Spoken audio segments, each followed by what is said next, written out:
प्रिय पाठकों, कैसे हैं आप लोग। उम्मीद करता हूँ अच्छे होंगे। मैं अनुज कुमार सिंह, पुस्तकालय अध्यक्ष, आज आप लोग के बीच पुनः उपस्थित हूँ। आज बात करेंगे बाल गंगाधर तिलक, लोकमान्य तिलक के जीवन के संबंध में। लोकमान्य तिलक का मूल नाम केशव गंगाधर तिलक था। एक भारतीय राष्ट्रवादी, शिक्षक, समाज सुधारक, वकील और एक स्वतंत्रता सेनानी थे। ये भारतीय स्वतंत्रता संग्राम के पहले लोकप्रिय नेता हुए। ब्रिटिश औपनिवेशिक प्राधिकारी उन्हें भारतीय अशांति के पिता कहते थे। उन्हें लोकमान्य का आदरणीय शीर्षक भी प्राप्त हुआ, जिसका अर्थ है लोगों द्वारा स्वीकृत। उनके नायक के रूप में लोकमान्य तिलक जी ब्रिटिश राज के दौरान स्वराज के सबसे पहले और मजबूत अधिवक्ताओं में से एक थे तथा भारतीय अंतःकरण में एक प्रबल आमूल परिवर्तनवादी थे।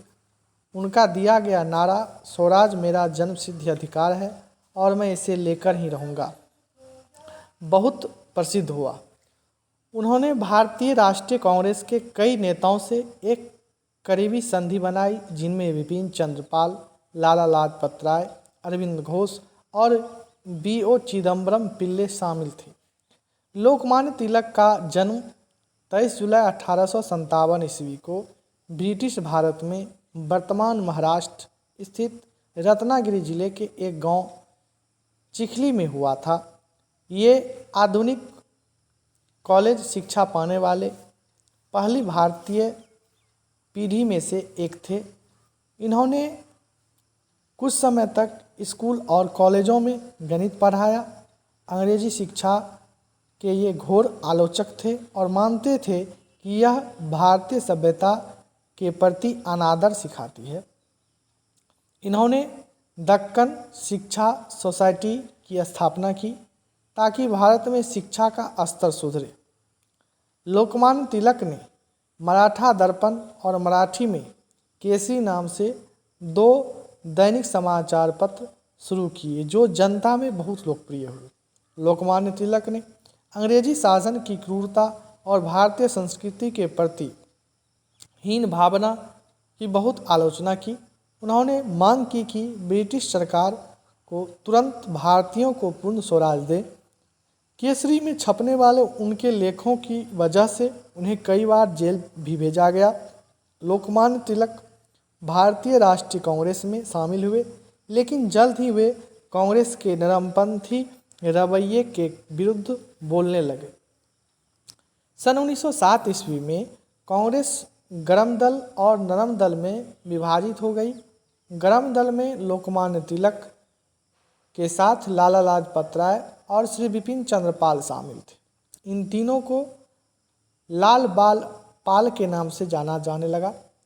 1908 ईस्वी में लोकमान्य तिलक ने क्रांतिकारी प्रफुल्ल चाकी और क्रांतिकारी खुदीराम बोस के बम हमले का समर्थन किया, जिसकी वजह से उन्हें बर्मा अब म्यांमार स्थित मांडले की जेल भेज दिया गया। जेल से छूटकर वे फिर कांग्रेस में शामिल हो गए और 1916 ईस्वी में श्रीमती एनी बेसेंट जी और मोहम्मद अली जिन्ना के साथ Akhil Bharatiya home rule league की स्थापना की। लोकमान्य तिलक भारतीय राष्ट्रीय कांग्रेस से 1890 ईस्वी में जुड़े। हालांकि उसकी मध्य अभिवृत्ति, खासकर जो स्वराज हेतु लड़ाई के प्रति थी, वे उसके खिलाफ थे। वे अपने समय के सबसे प्रख्यात आमूल परिवर्तनवादियों में से एक थे। अल्पायु में विवाह करने के व्यक्तिगत रूप से विरोधी होने के बावजूद लोकमान्य तिलक 1891 ईस्वी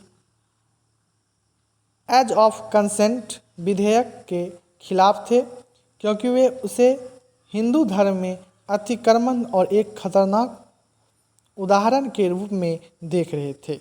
इस अधिनियम ने लड़की के विवाह करने की न्यूनतम आयु को 10 से बढ़ाकर 12 वर्ष कर दिया गया था। लोकमान्य तिलक पर राजद्रोह का आरोप। लोकमान्य तिलक ने अपने पुत्र लोकमान्य तिलक ने अपने पत्र केसरी में देश का दुर्भाग्य नामक शीर्षक से लेख लिखा, जिसमें ब्रिटिश सरकार की नीतियों का विरोध किया। उनको भारतीय दंड संहिता की धारा 124A के अंतर्गत राजद्रोह के अभियोग में 27 जुलाई 1897 ईस्वी को गिरफ्तार कर लिया गया। उन्हें 6 वर्ष के कठोर कारावास के अंतर्गत मांडले बर्मा जेल में बंद कर दिया गया। लोकमान्य तिलक द्वारा ऑल इंडिया होम रूल। बाल गंगाधर तिलक ने एनी बेसेंट जी की मदद से होम रूल लीग की स्थापना की। होम रूल आंदोलन के दौरान बाल गंगाधर तिलक को काफ़ी प्रसिद्धि मिली, जिस कारण उन्हें लोकमान्य की उपाधि मिली थी। अप्रैल 1916 ईस्वी में उन्होंने होम रूल लीग की स्थापना की थी।